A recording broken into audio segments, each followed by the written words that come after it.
Good afternoon, everyone. So many congratulations to Abhishek and Shraddha and Shiv Kumar ji, entire Trusted Arms team. Many congratulations on your journey. And आप सबका भी बहुत बहुत धन्यवाद. आप सभी संडे मॉर्निंग अपना समय निकाल के यहाँ पे आए. Thank you very much for coming here, and also thank you for inviting me so that I can come here and speak to all of you. So, like Shraddha has already mentioned the topic about timing, right? हम सब चाहते हैं कि वो train हो चाहे market हो, जब हम चढ़ते हैं उसके बाद वो निकलना चाहिए प्लेटफॉर्म में से, right? I mean, nobody wants to go 20 minutes early and sit in a train, correct? Everybody wants कि भाई हम जब ट्रेन निकलनी है उससे 5 मिनट पहले हम पहुँचे, और फिर जैसे हम बैठे फिर बाकी लोग गए गड्ढे में, हम बैठे तो उसके बाद लोग टाइम देखना चालू कर देते, 2 मिनट लेट है. वंदे भारत बोलने के लिए बोलते हैं लोग, राइट? सो एवरीबडी वांट्स के मार्केट में भी ऐसा है कि भाई मार्केट अब तक क्या कर रहा था, आगे क्या कर रहा है मेरे को नहीं पता है, लेकिन आज अगर मैंने पैसा लगाया तो कल से ऊपर जाना चाहिए. अभी क्या है कि कोलकाता में ट्रेन्स कैसे चलती है मेरे को ज़्यादा पता नहीं है, मैं पूरा लाइफ मुंबई में काम किया है. तो मुंबई में सबर्ब है, मैं गोरेगांव में रहता हूँ.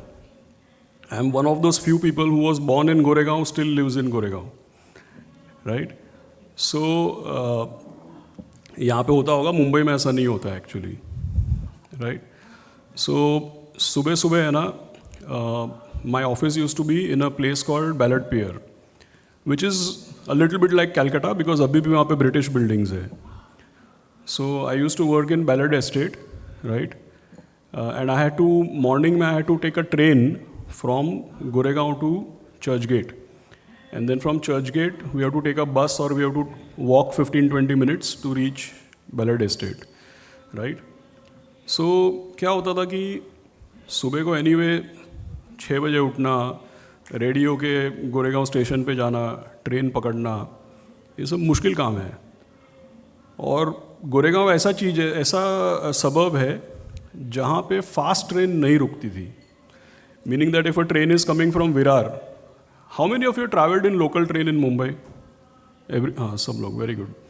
So you know that if you are living in Goregaon, the fast train will only come from Borivali. लेकिन जो बोरीवली से आएगा ना, वो रुकते रुकते गोरेगांव आएगा, फिर जोगेश्वरी अंधेरी रुकेगा, और फिर अंधेरी के बाद वो फास्ट होएगा, करेक्ट? बट गोरेगांव से स्टार्ट होने वाला कोई फास्ट ट्रेन नहीं है.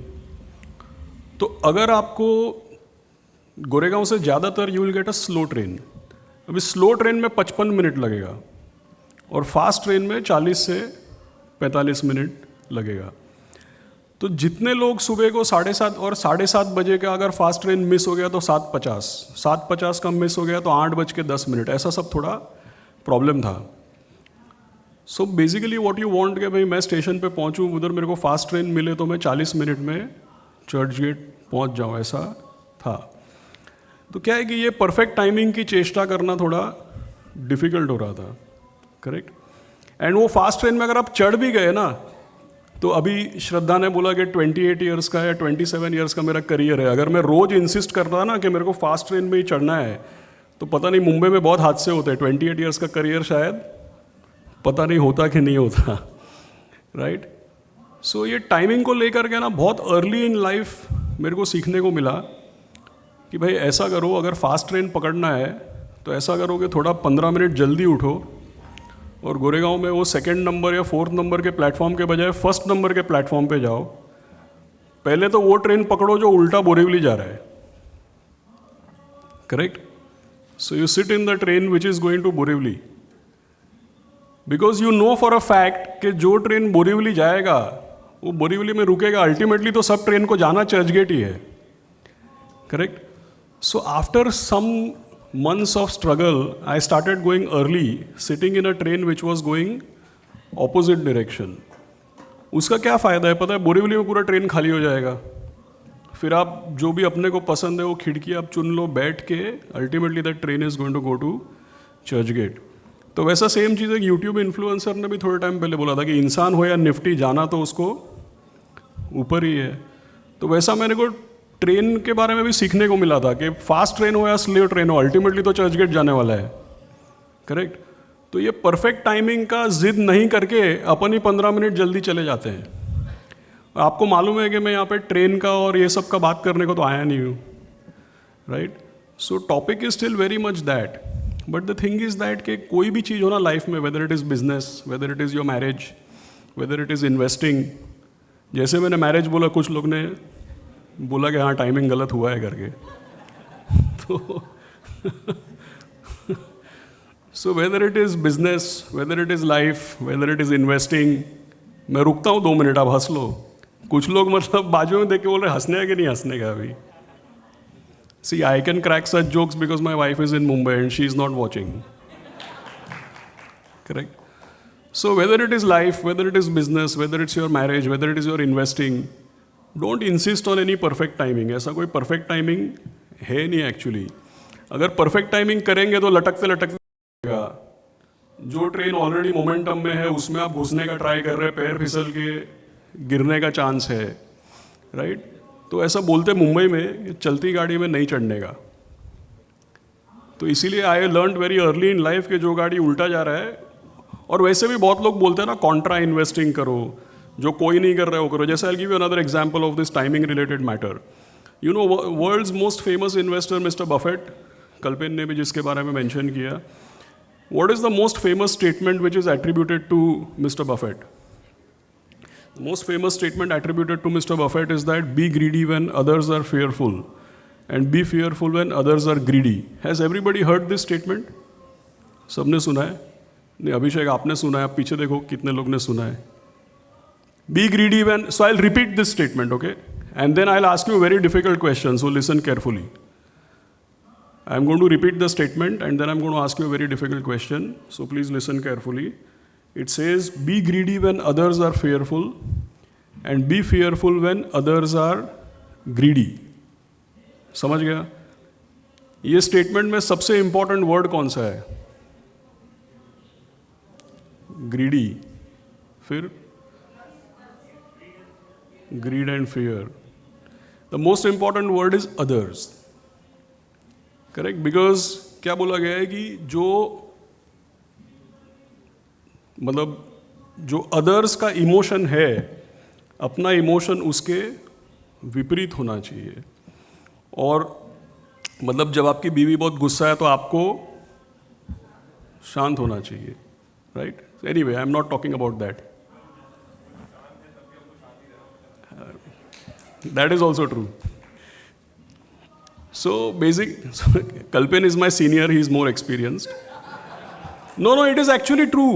वो अभिषेक और श्रद्धा को शायद नहीं पता है, he was my senior in chemical engineering also in Poona university and he is my senior from NMIMS also and he was my boss also in ICICI। तो he is saying correct only actually. So basically what I'm saying is that be greedy when others are fearful and be fearful when others are greedy. ये तो answer दे दिया आपने, others. Now the even more difficult question, आप मेरे को बताओ others कौन है?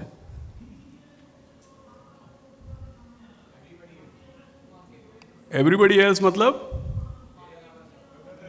नहीं, मालिक इंग्लिश लैंग्वेज में अदर्स का लिटरल डेफिनेशन नहीं देने का है कि in this sentence who is others? Market. अच्छा, अदर्स कौन है? Sorry, investors. तो आप कौन है? सी जनरली मैंने देखा है कि सब लोग ऐसे ही जवाब देते हैं कि भाई मेरे को छोड़ के बाकी सब अदर्स है, मेरे को छोड़ के बाकी सब अदर्स है। लेकिन वो तो इंग्लिश का लिटरल डेफिनेशन हो गया कि अदर्स, राइट। जो आपको आईने में दिखता है वही अदर्स है, क्योंकि उसने क्या बोला है? Be greedy when others are fearful and be fearful when others are greedy. और तीसरा चीज जो बफेट साहब ने नहीं बोला है वो तो और भी खतरनाक है कि भाई मेरे बाजू वाला का मेरे से ज़्यादा पैसा बन गया, दैट इज एनवी। तो ग्रीड और फियर तो लोग झेल लेते हैं, एनवी तो मतलब चांस ही नहीं। आप गोल्फ खेलने गए और पता चला कि भाई उसने फलाना फलाना अनलिस्टेड कंपनी का स्टॉक ले लिया है, करेक्ट, तो प्रॉब्लम ही प्रॉब्लम है। So the main point is that who is others, basically we all are part of others. क्योंकि what is the reason why I am saying this, अभी जैसे मीटिंग जब हम कर रहे हैं तो पिछले 1 साल का रिटर्न कितना है स्टॉक मार्केट का, इक्विटी का, पिछले 1 साल का रिटर्न कितना है? अभी कुछ लोग बोले रोज ऐप देखते हैं, तो 1 साल में आपका इक्विटी पोर्टफोलियो का वैल्यू कितना चेंज हुआ, बताओ मेरे को। एक्चुअली बहुत लोग झूठ बोलते हैं, वो दिन में एक बार ऐप नहीं देखते हैं। आप डेटा निकाल के देखो, कई लोग हैं जो सुबह 7 बजे ऐप खोलते हैं, हाँ 7:30 को वापस खोलते हैं। उसको मैसेज आना चाहिए कि अरे मेरे भाई अभी तो मार्केट भी नहीं खुला है, तो कितनी बार इसको रिफ्रेश करेगा, right? People see it every half hour और sometimes people see it every 2 hours, is not once in a day, correct. लेकिन आप उसको घूरेंगे तो वो दौड़ेगा, ऐसा नहीं है। But the point is that अभी 1 साल का रिटर्न 0 हो गया।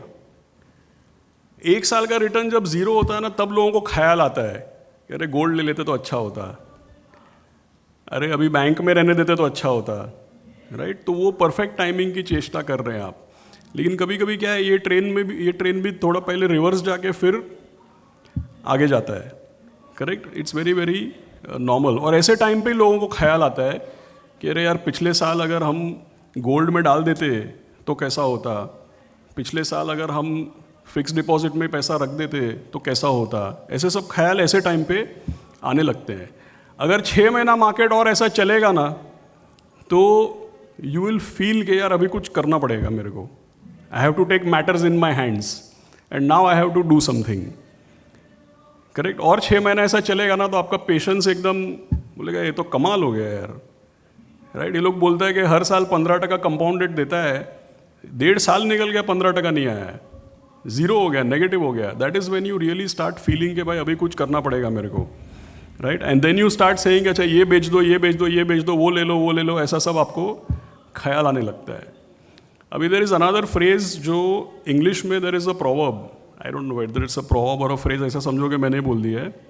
इंग्लिश में ऐसा है कि you have to shoot where the rabbit will be, okay. मतलब बी केयरफुल। ऐसे एक आदमी ने मुंबई में कुछ शूट किया, अभी तक केस चल रहा है, तो आप ऐसा करना मत। मैं खाली आपको, और मेरे को एनिमल्स से कोई दुश्मनी नहीं है, राइट, बट बेसिकली खरगोश का शिकार करने के लिए आपको निशाना वहाँ बांधना चाहिए जिस तरफ खरगोश दौड़ेगा, right. So if you think that you have to shoot a rabbit, you have to aim where the rabbit will be. लेकिन इन्वेस्टिंग में क्या होता है, people usually shoot where the rabbit was 2 years back, correct. So अगर आपको अभी ऐसा ख्याल आ रहा है कि मेरे को पैसा बैंक में रखना चाहिए था या मेरे को बहुत सारा गोल्ड खरीदना चाहिए था, तो वो शायद आपको 2 साल पहले करना चाहिए था, correct. That is very important. और मैंने अदर्स का एग्जाम्पल दिया। व्हाई डिड आई से कि अदर्स कौन है वो पहचानना बहुत ज़रूरी है। See I tell you a reason for this. देखिए, in so many years, like we have seen all of us, there are many experienced people here, I'm sure आप सब लोग सुन रहे हैं, बट आपको बहुत एक्सपीरियंस है, मेरे को पता है इन्वेस्ट करने का। तो आप लोगों ने सबने देखा होगा, मार्केट को ऊपर जाते हुए भी देखा है, मार्केट को नीचे जाते हुए भी देखा है।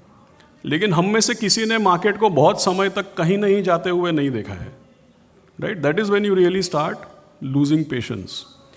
And this is the time, the beauty about the stock market is that अगर 1 साल तक मार्केट कहीं नहीं जाता है ना, तो उसका वैल्यू बढ़ जाता है।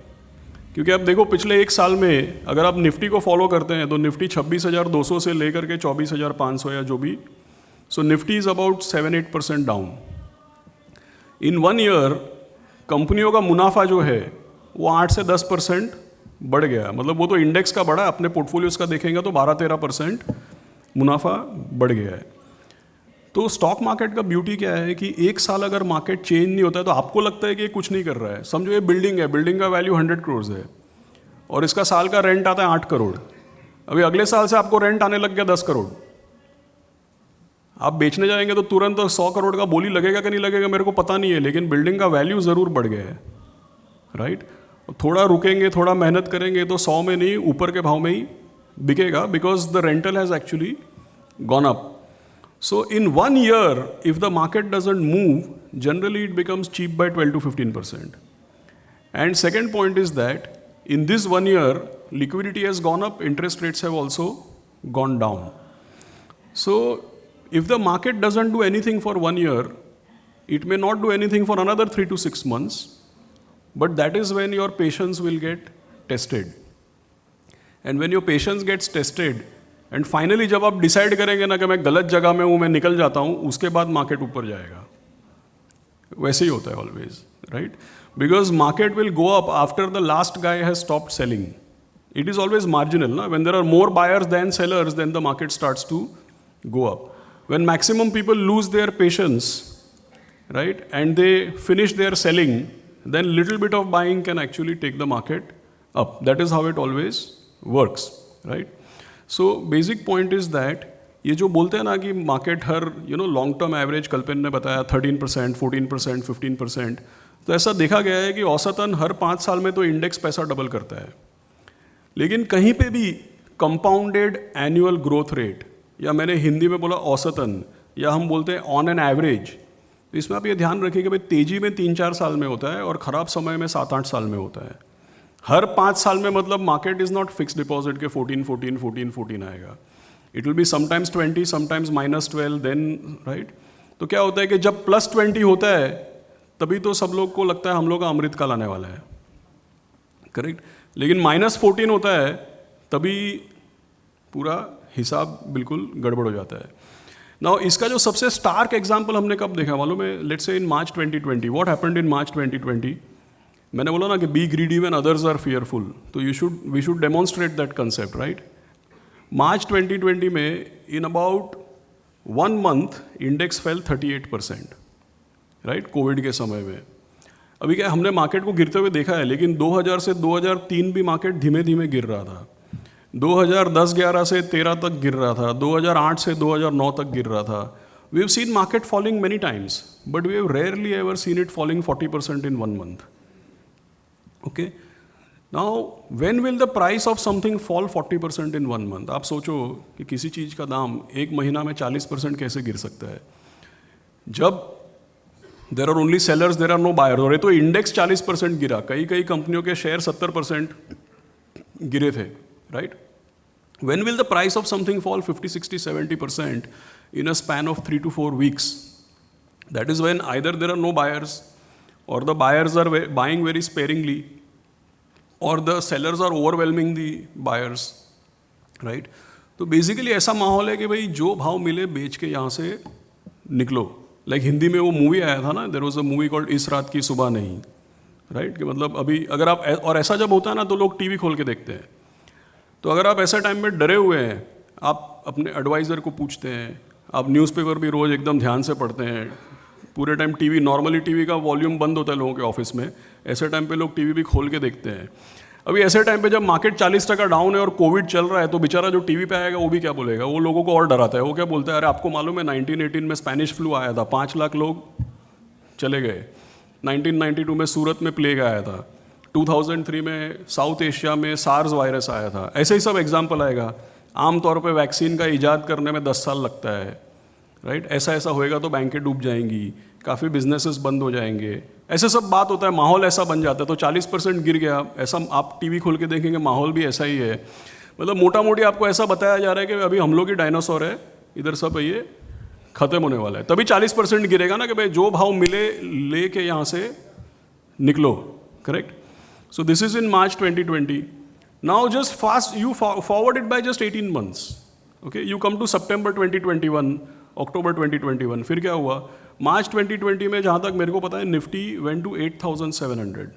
Okay, आने वाला 18 महीना में, मैं कोई लॉन्ग टर्म का बात नहीं कर रहा हूँ अभी, 18 महीना के अंदर निफ्टी went to 18,500. मतलब 18 महीना में 2.25 टाइम्स, 2.25 टाइम्स. और ये निफ्टी है. Small cap index went up 4 times. In 18 months Nifty went up 2.25 times and small cap index went up 4 times.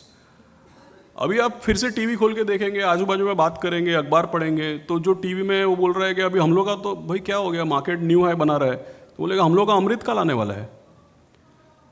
Isn't it schizophrenic?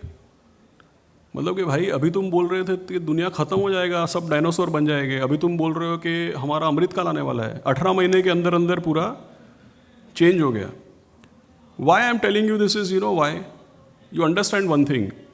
वो जो स्टेटमेंट मैंने बोला उसके अनुसार तो मार्च 2020 में खरीदने का था ना, लेकिन मार्च 2020 में खरीदेगा कौन? क्योंकि लोग तो एक दूसरे को बता रहे हैं कि अभी खत्म, बच गए तो ठीक है, इसमें खत्म हो जाएगा सब। सो सोचने वाली बात यह है कि मार्च 2020 में कौन खरीदेगा? Who will buy in March 2020? Timing का बात चल रहा है, और as per that greed and fear March 2020 में खरीदना चाहिए था, तो खरीदेगा कौन?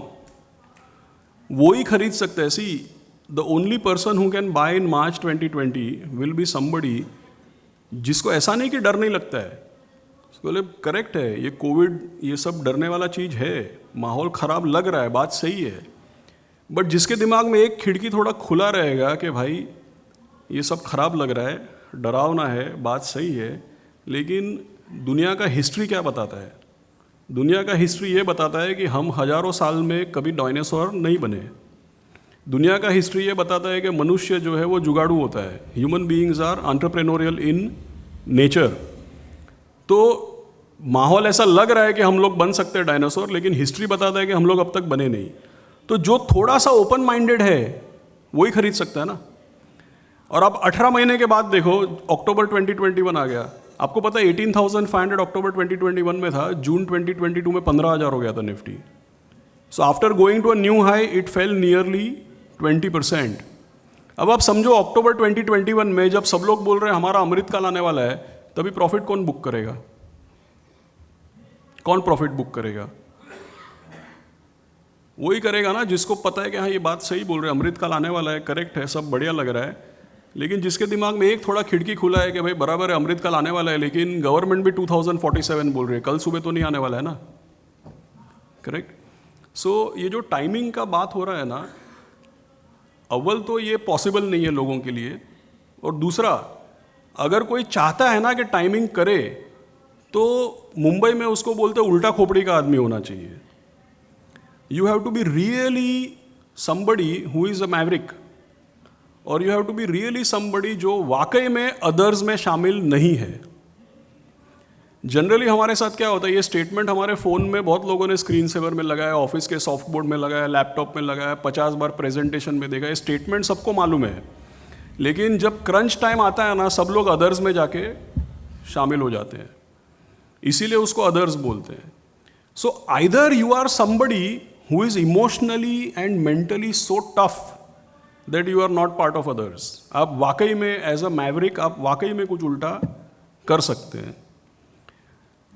अगर आप मेंटली या इमोशनली टफ नहीं है, then timing is theoretical concept, because actually people don't are not able to do the timing, correct. Actually speaking, what people generally do, they feel, अभी आप देखो, I'll give you an example.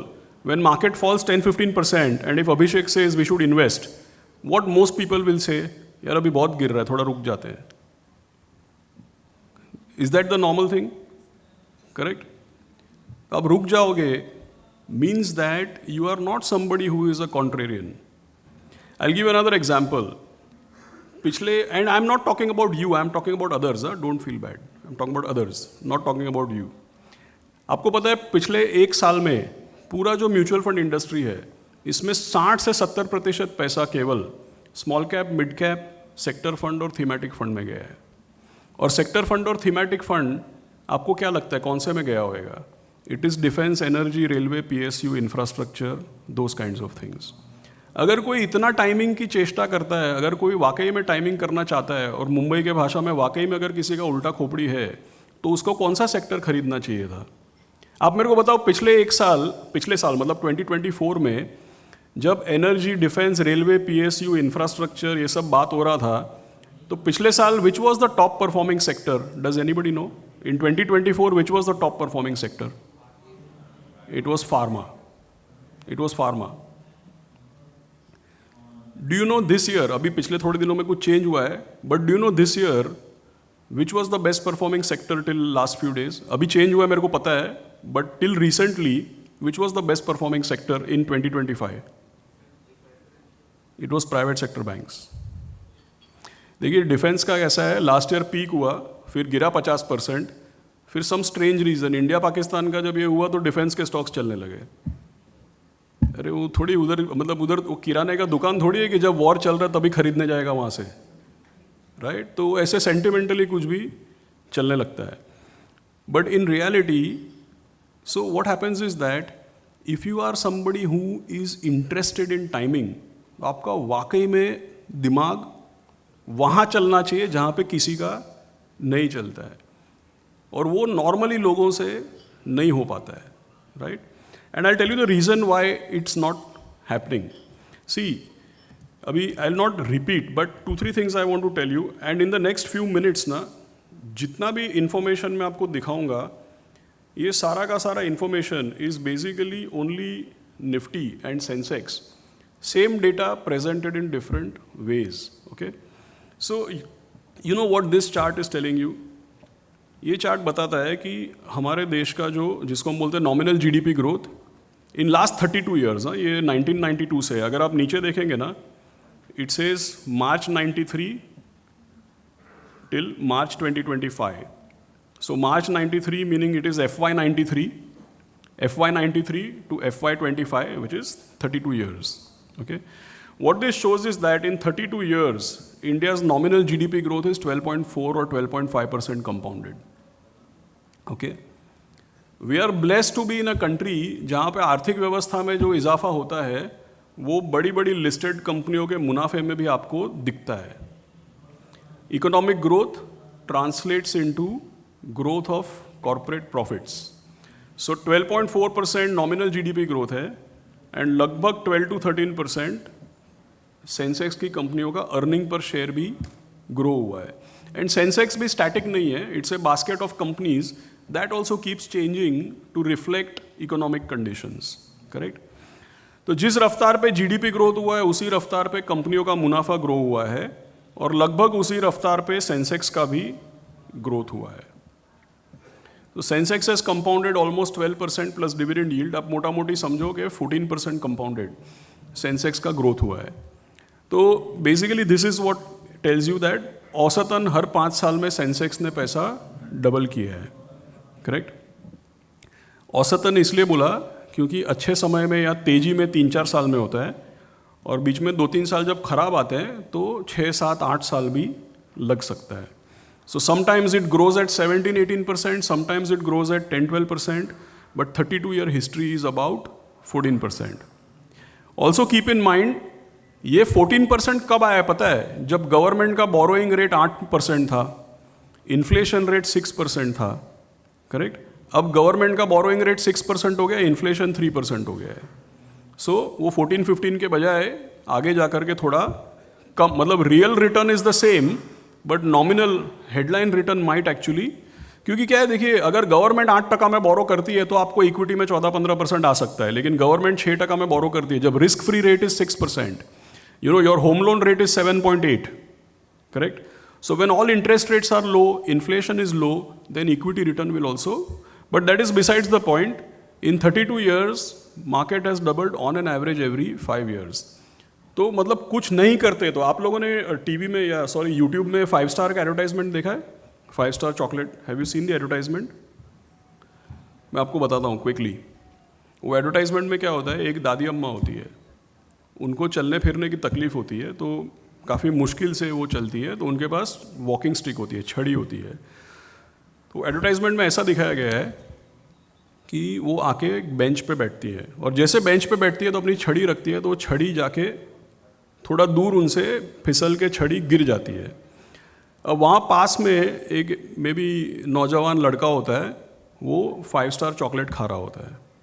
So he is very busy eating the 5 star chocolate. तो दादी माँ उस लड़के को बोलती है, बेटा मेरी छड़ी उठा के दे दो. तो वो लड़का बोलता है, हाँ दादी माँ करता हूँ. बट वो चॉकलेट खाने में ही is lost in enjoying the chocolate, right? So he doesn't pick up, छड़ी उठाता नहीं है. तो दादी माँ तब तक शी लूजेस पेशेंस, और वो बड़ी मुश्किल से रेंगते रेंगते एकदम छड़ी तक पहुंचती है, छड़ी उठाती है। तब तक पता है क्या होता है, जिस बेंच पे वो बैठी थी ना, वहाँ पे ऊपर के बिल्डिंग से धड़ाम से एयर कंडीशनर गिरता है। तो वो दादी माँ पीछे, छड़ी तो उठा लिया, फिर पीछे देखती है तो देखा वो बेंच तो ख़त्म हो गया। फिर वो लड़के को देखती है, और लड़के को देखती है और बोलती है बेटा थैंक यू। तो लड़का बोलता है दादी माँ किस बात का थैंक यू?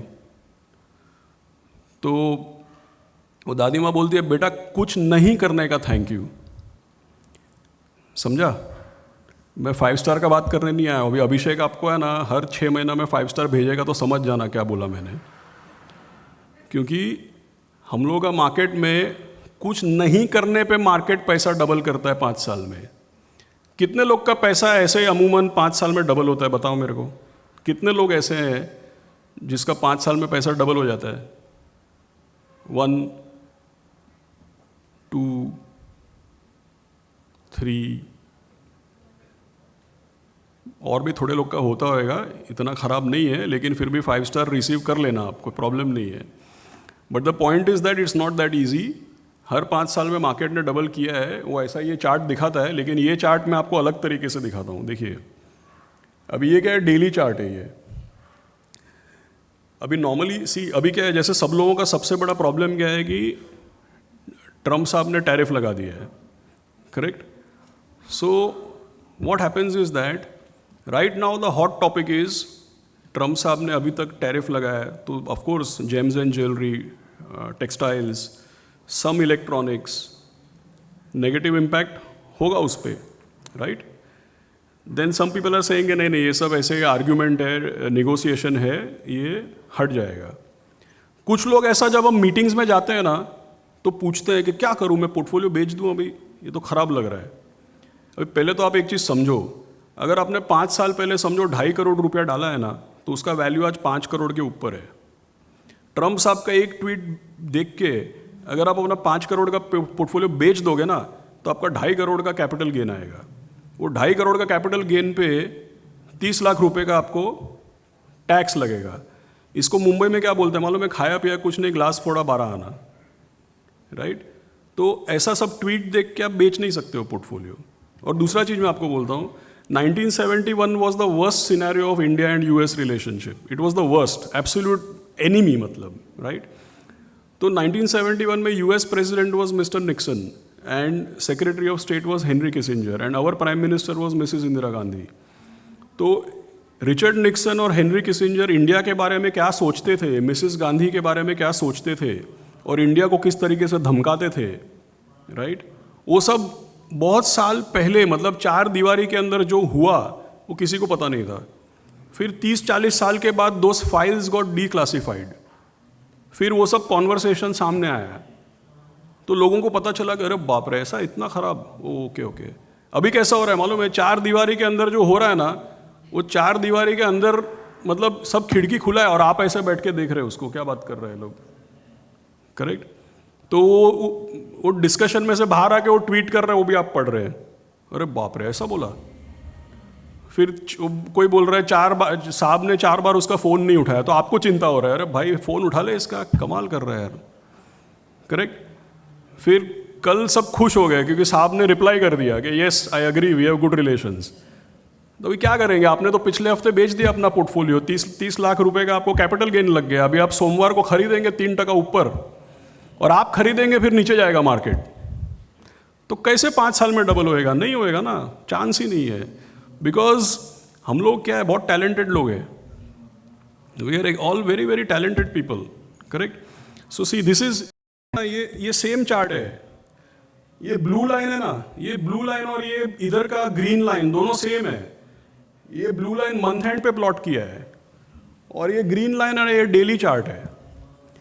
अभी देखिए यहाँ पे क्या हो रहा है, इधर हम लोग मिले हैं तो ट्रम्प की चिंता हो रही है, इधर इजराइल और हमास की चिंता हो रही है, थोड़े दिन पहले रशिया, अभी क्या है, अभिषेक ने हमको आज बुलाया है तो ट्रम्प का बात हो रहा है। If he would have called me last year we would have been discussing यार ये 240 में ये लोग ने कोएलिशन गवर्नमेंट बनाया, टिकेगा कि नहीं टिकेगा। उसके पहले साल बुलाते 2023 में, तो हम लोग सब चिंता कर रहे होते, मैं आपको बता रहा होता कि आपको पता है अमेरिका में एक सिलिकॉन वैली बैंक है, वो डूब गया है। अभी हमको ऐसा लगता है कि वो silicon valley bank hopefully lemon brother नहीं बनना चाहिए। अगर आप 2022 में बुलाते तो हम लोग तेल की चर्चा कर रहे होते, $129 हो गया।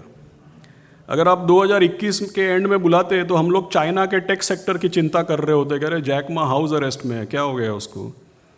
अगर आप 2020 में बुलाते तो हम लोग कोविड की चिंता कर रहे होते, स्पेनिश फ्लू की बात कर रहे होते। अगर आप 2019 में हमको बुलाते तो हम लोग क्रेडिट क्राइसिस और येस बैंक की बात कर रहे होते। अगर आप हमको 2018 में बुलाते तो हम लोग लॉन्ग टर्म कैपिटल गेन के बारे में चिंता कर रहे होते, IL&FS डिफ़ॉल्ट हो गया उसकी चिंता कर रहे होते। उसके पहले बुलाते तो हम डिमोनेटाइजेशन के साथ नाराज़गी व्यक्त करते अपनी, करेक्ट।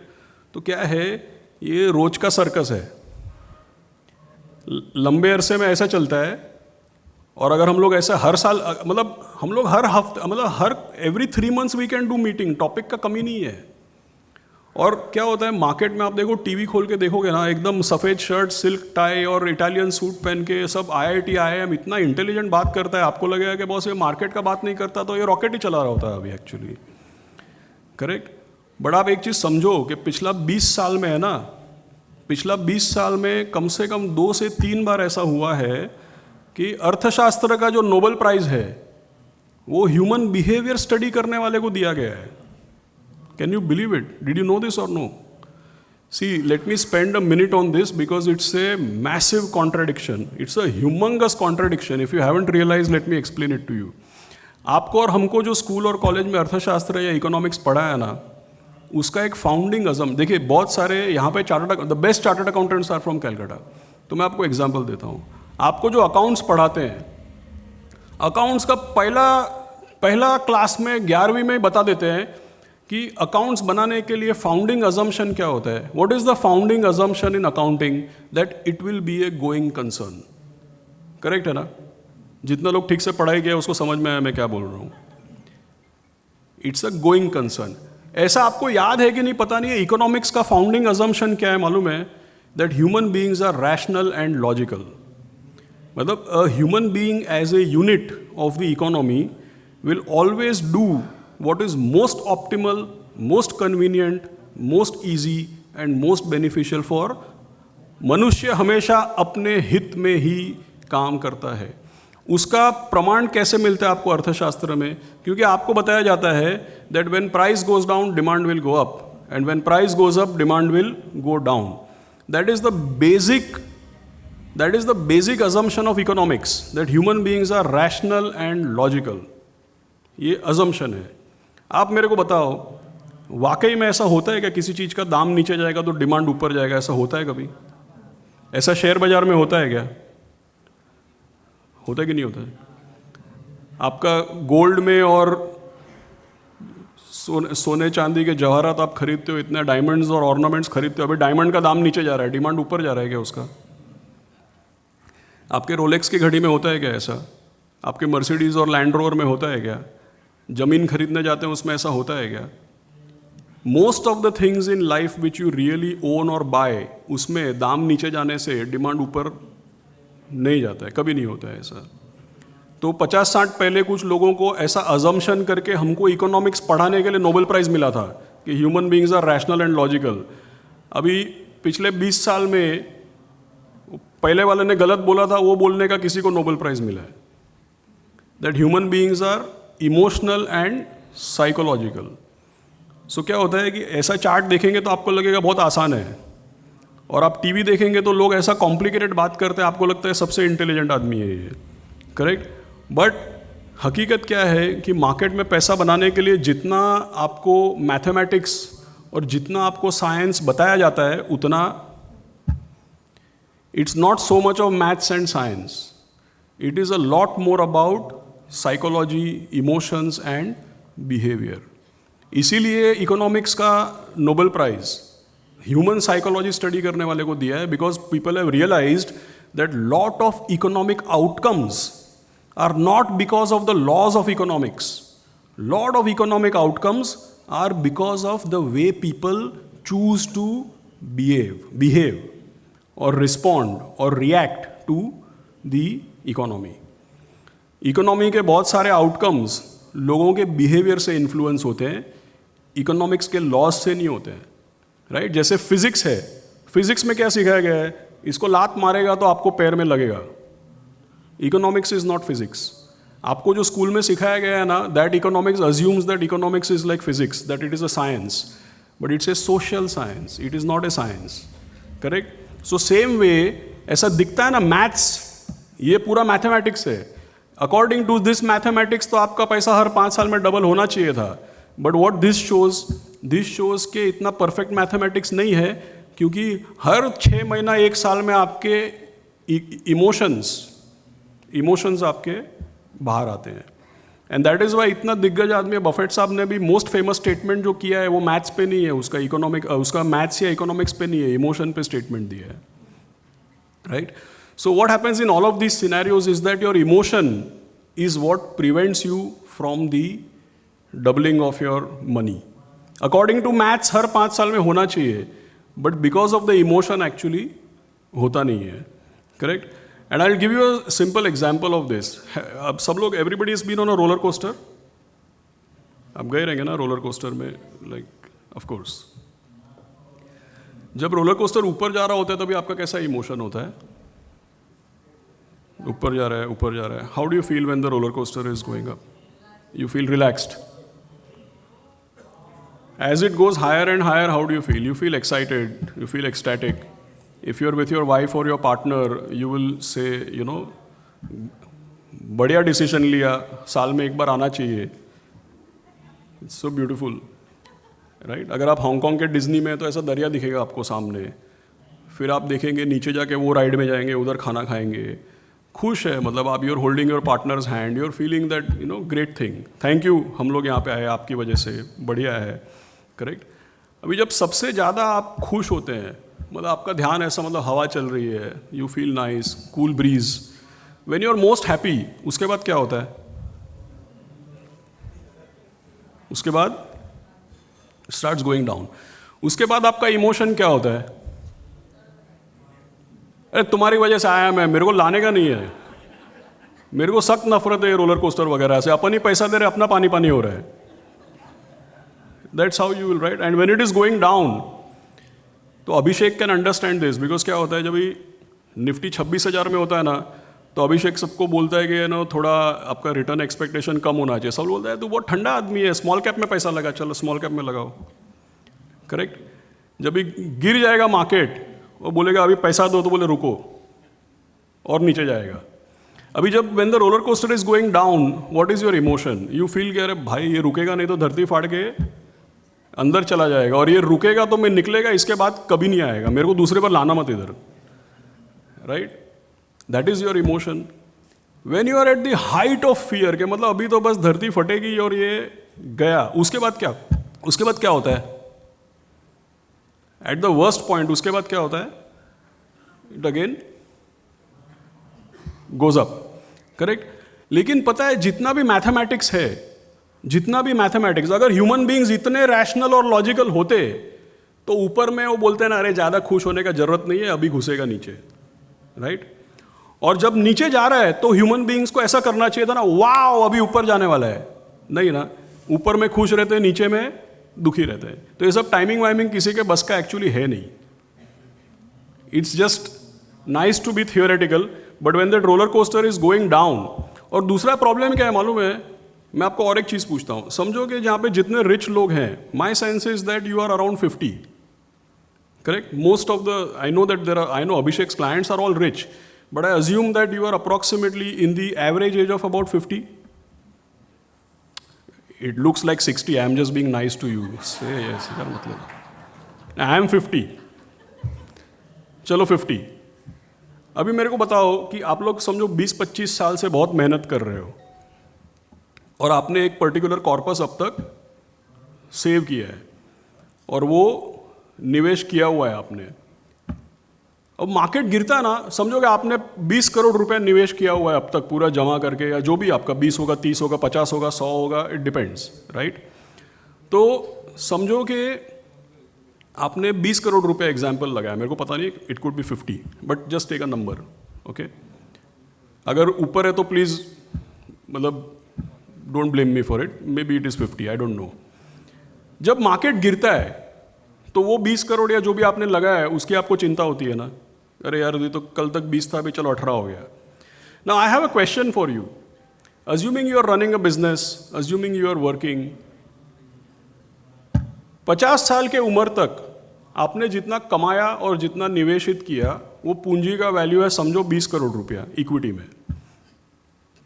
आने वाले और 15 से 20 साल, मतलब businessman, so say let's say till 70 you are going to work, till 50 you have earned and accumulated say 20 crores. That 20 has gone down to 18, so you are unhappy. But let me ask you that question. अभी 50 से लेकर के 70 तक आप और काम करते हैं, तो 70 पे जो आपका accumulated corpus होएगा उसका कितना प्रपोर्शन ये 20 है, अभी मेरे को बताओ. जो अभी जो आपका कॉर्पस है ना, उसकी वैल्यू जब गिरती है तो आप बहुत दुखी हो जाते हो. Your current corpus is what proportion of your corpus going to be at 70? Accurate number नहीं है, but give me a guess. It will, so you are saying it is only 20% of my, मतलब कि भाई 20% पैसा आपने अभी जमा करके लगाया हुआ है, लेकिन आगे और 70-80 का कारोबार आपको करने का है, राइट? तो जब मार्केट गिरता है तो आपको अपने फ्यूचर कॉर्पस के लिए खुशी होना चाहिए कि आपका करंट कॉर्पस 10% गिर गया उसका दुख होना चाहिए? वो सेम है ना कि भाई जब रोलर कोस्टर नीचे जा रहा है तो आपको खुश होना चाहिए कि क्योंकि अभी ये जितना जितना जितना तेजी से नीचे जा रहा है, अभी आपको खुश होना चाहिए कि मतलब कि अभी मोड़ कभी ना कभी आने वाला है. लेकिन people are only concerned about the current experience, they are not concerned about future. But let me tell you, at any point in time जो आप बार बार ऐप खोल के चेक कर रहे हो, that is 10 or 20% of your ultimate corpus which you are going to pass on to your next generation. So don't worry about what is the fluctuation in value of today's 10-20%. Ultimately, you are going to save a lot more, earn a lot more, and if today the value goes down, your future return is going to be that much higher actually, right? So point is that ये सब psychologically challenging है, and why people are not able to do it is because ये हर बार का कुछ ना कुछ circus इसमें लगा रहता है. Now the same last chart I want to show you, same thing is put in a different way. अभी ये भी हर साल का रिटर्न है. यहाँ पे देखिए ये नीचे लिखा है ना 2013, 14, 15, 16, ये भी लंबे अरसे का 2000 से स्टार्ट हो रहा है. इसमें there is a blue bar and there is a green bar. दो ही बार है इधर. अभी अभिषेक संडे आफ्टरनून बोला है तो बार जो होना चाहिए वो बार नहीं है, खाली ब्लू बार और ग्रीन बार है. हर साल का एक, if you see the blue colored bar, you know what is the blue colored bar showing? उस साल में सबसे ऊपर के लेवल से सबसे नीचे के लेवल तक खराब से खराब माहौल में मार्केट कितना गिरा. तो जो मैंने 2-3 बार आपको बताया वो देखो यहाँ पे 2020 में -38%. So the blue bar tells you that in any calendar year, from the highest point to the lowest point, how much the market has fallen at its worst. Okay? And what is the green bar? The green bar tells you that forget what happened through the year, 1st Jan to 31st December, ultimately where did the market close? Okay?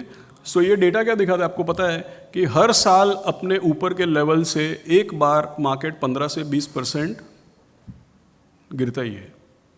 वो क्यों? क्योंकि ये हर बार का अलग अलग कहानी है. Like Bollywood में ऐसा बोलते हैं ना कि प्लॉट सेम है, खाली कैरेक्टर और स्टोरी लाइन चेंज होते रहता है, राइट? तो हर साल अपने ऊपर के लेवल से एक बार मार्केट 15-20% गिरता है, और 25 में से 20 साल ऐसे हैं जहाँ पे अल्टीमेटली मार्केट पॉजिटिव में बंद भी हुआ है. लेकिन क्या है, ये निफ्टी का चार्ट है. आप लोग निफ्टी में नहीं लगाते पैसा, सब स्मॉल कैप में लगाते हैं. तो स्मॉल कैप का चार्ट क्या दिखाता है पता है? हर साल अपने ऊपर के लेवल से एक बार मार्केट 25-30% गिरता है. So why it is difficult to invest and why it is difficult to double your money और कंपाउंड योर मनी? क्योंकि लंबे अरसे में 14-15% कंपाउंडेड है, लेकिन हर साल एक बार 15-20% गिरता है. सो पीपल आर नॉट, सो क्या है कि आप रोलर कोस्टर में है और दूसरा चीज़, वो रोलर कोस्टर में कोई आपको बार बार हिला रहा है आपको नीचे गिराने के लिए. It is that type of situation. तो there is so much of distraction which is being put कि भाई आपको कैसे अपने मेन रास्ते से डिस्ट्रैक्ट करके नीचे ढकेला जाए. That is the job of the market, because the market goes up but with so much volatility that it doesn't allow you to. So this is the reason why timing is not possible. क्यों, क्या problem है पता है timing को लेकर के? जितनी बार market ऊपर जाता है तभी लगता है अपन ही भगवान है, जितनी बार नीचे जाता है तभी लगता है कि अभी आज के होबे ना काल के आसबो, कल मिलेगा, अभी आज नहीं इन्वेस्ट कर सकता है. Right, it's that type of situation. जैसे ये SIPs में भी होता है. अभी आपने अगर पिछले 1 साल में SIP किया है तो SIP का रिटर्न नेगेटिव हो गया ना.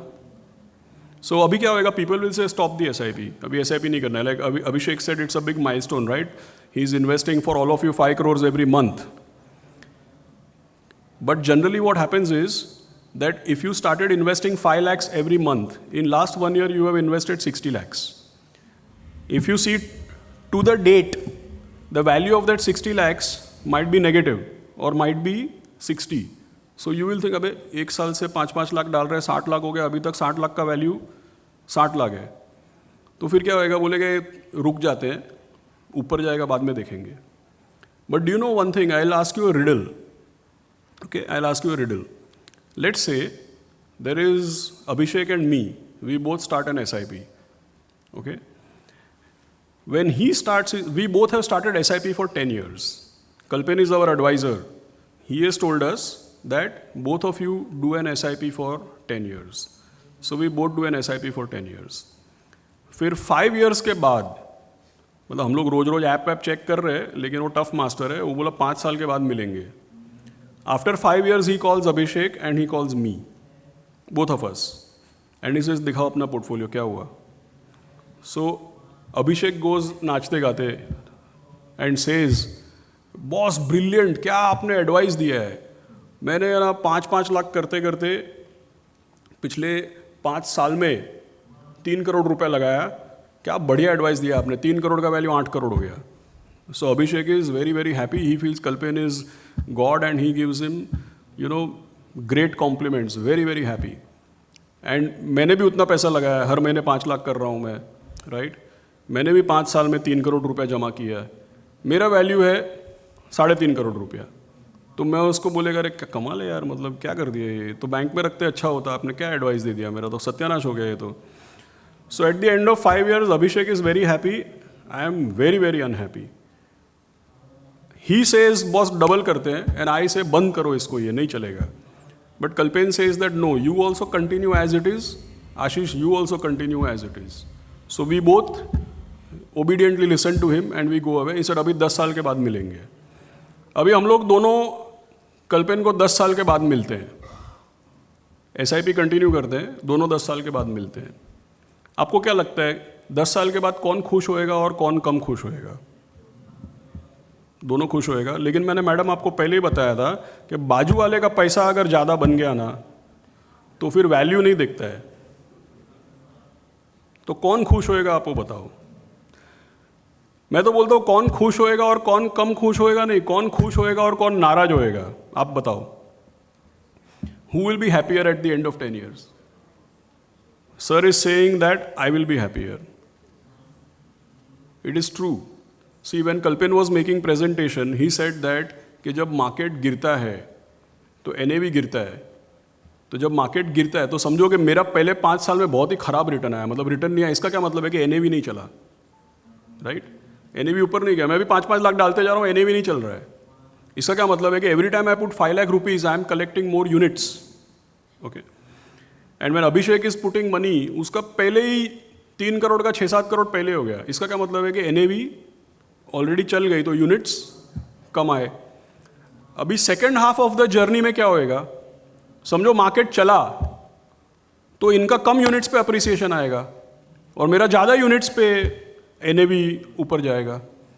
सो it is a well known fact. Like I will show you the numbers, then you will understand what I am saying. Just very quickly.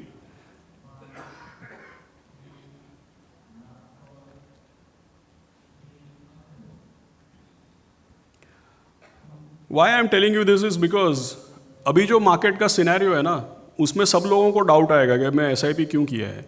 But you know what this tells you, when 2 people have done SIP, see this,